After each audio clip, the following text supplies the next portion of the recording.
अस्सलाम वालेकुम साहब, मैं हूं डॉक्टर आबिद अब्बासी और आप देख रहे हैं वीएन पॉइंट। आईएनएस हिमगिरी समुद्री सलामती या हिंदुत्व की अस्करी जारियत। नाजरीन कराम, भारत ने हाल ही में एक और असला बरदार जंगी जहाज आईएनएस हिमगिरी को अपने बैरियर में शामिल किया है। ये कोई मामूली जहाज नहीं है बल्कि एक स्टेल्थ है, यानी ऐसा बहरी जहाज जो गाइडेड मिसाइल फ्रिगेट, जो जदीद तरीन रडार को चकमा देने वाला निज़ाम है और मौलिक हथियारों से लैस है।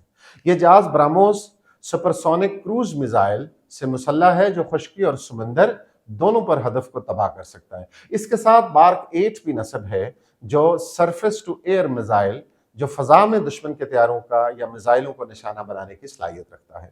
लेकिन सवाल ये पैदा होता है कि क्या ये सब सिर्फ दिफा के नाम पर हो रहा है या फिर भारत खित्ते में ताकत के तवाज़न को बिगाड़ने के मंसूबे पर गामजन है और एक हिंदुत्व की रीजनल हेजिमोनी कायम करने की कोशिश कर रहा है। असल हकीकत यह है कि आईएनएस हिमगिरी की शमूलियत भारत के लिए उस बेलगाम अस्करी जुनून का तसलसल है जो हर आने वाले दिन में पूरे खित्ते को अदम इस्तेकाम की तरफ धकेल रहा है। ये कोई महज इत्तेफाक नहीं है कि भारतीय जनता पार्टी, जिसे हम बीजेपी कहते हैं, जो हिंदुत्व नजरिए को सियासी ताकत में ढाल चुकी है, एक ऐसी हुकूमत है जो हर कौमी बहरान से निकलने के लिए एक नया दुश्मन तख्लीक करती है और इसके लिए सबसे आसान हदफ पाकिस्तान है या फिर चीन है।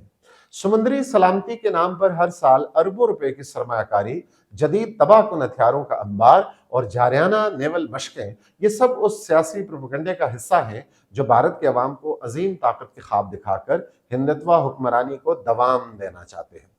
जहाजों का ये तसलसल पहले आईएनएस विक्रांत, फिर आईएनएस इम्फाल और फिर आईएनएस हिमगिरी की पॉलिसी की नुमाइंदगी नहीं करता, बल्कि ये हिंदुत्व अस्करी पसंदी की वो शक्ल है जो दाखिली नाकामियों को छुपाने और खित्ते में गलबा हासिल करने की एक खामोश मगर बहुत खतरनाक कोशिश है। जहां पाकिस्तान खित्ते में अमन और इस्तेकाम के लिए अपने वसाइल को महदूद रखकर सिर्फ डेटरेंस पर तवज्जो दे रहा है, वहीं भारतीय तैयारी जो है वो तसादम के, तसल्लत और तहजीबी तकब्बर की अलामत है। ये सब ऐसे वक्त में हो रहा है जब भारत के अंदरूनी हालात, किसान एहतजाज, मंदी की शिकार माइशत, अकलियतों पर हमले, बेरोजगारी और दीगर मसाइल दिन बदन बिगड़ रहे हैं। ऐसे में आईएनएस हिमगिरी जैसे प्रोजेक्ट सिर्फ एक मकसद के तहत किए जा रहे हैं, यानी राय आमा को गुमराह करो, दुश्मन घड़ो, दुश्मन दिखाओ और जंगी जनून को इस्तेमाल करके वोट हासिल करो। आखिर कब तक ये दोहरा मयार चलता रहेगा? क्या आलमी बरादरी आंखें बंद रखेगी?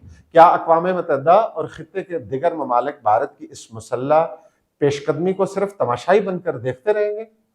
नाज़रीन कराम, ये वो वक्त है कि हम इस प्रोपेगेंडे को पहचानें और दुनिया को बताएं कि आईएनएस हिमगिरी जैसे इक़दामात अमन नहीं बल्कि एक जंगी जनून की राह हमवार कर रहे हैं। ये सिर्फ एक जंगी जहाज नहीं है, ये एक हिंदुत्व के नजरिए की अलामत है। ये एक ऐसा नजरिया जो सिर्फ गालिब आना चाहता है, न कि बराबरी की सतह पर पुरअमन बकाए बामी के तहत साथ चलना चाहता है। यकीनन आज आईएनएस हिमगिरी समुद्री सलामती या हिंदुत्व की अस्करी जारियत की अलामत के तौर पर हिंदुत्व को नाफज करने के लिए हिंदुस्तान की हुकूमत ने लॉन्च किया है।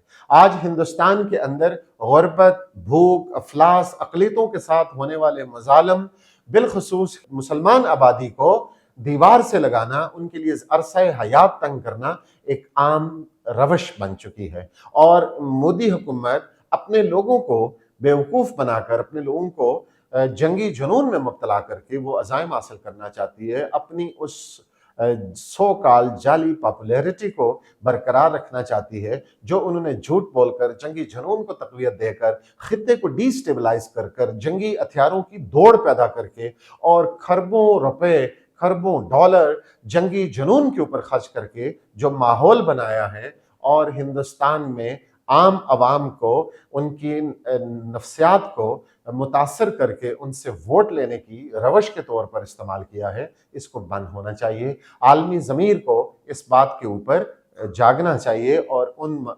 हिंदुत्व के उन मकासद को सही उनका अदराक करना चाहिए और इस जंगी जुनून को रोकना चाहिए, क्योंकि दुनिया की 1.5 अरब से ज़ायद आबादी एक ऐसे खित्ते में मौजूद है जहाँ पे न्यूक्लियर वार का थ्रेशोल्ड है, न्यूक्लियर वार का खतरा मौजूद है और हिंदुस्तान की ये अस्करी दौड़ और ये अस्करी जो जंगी जुनून है, इसको रोकना खित्ते के अवाम के अमन के लिए बहुत ज़रूरी है। हमारी तरफ से इतना कुछ। हमारी वीडियो को शेयर कीजिए, अपने कीमती कमेंट से नवाजिए اور اگر آپ کو یہ لگے کہ ہماری ویڈیو کو شیئر کیا جانا چاہیے تو اس کو ضرور شیئر کیجیے گا. خدا حافظ.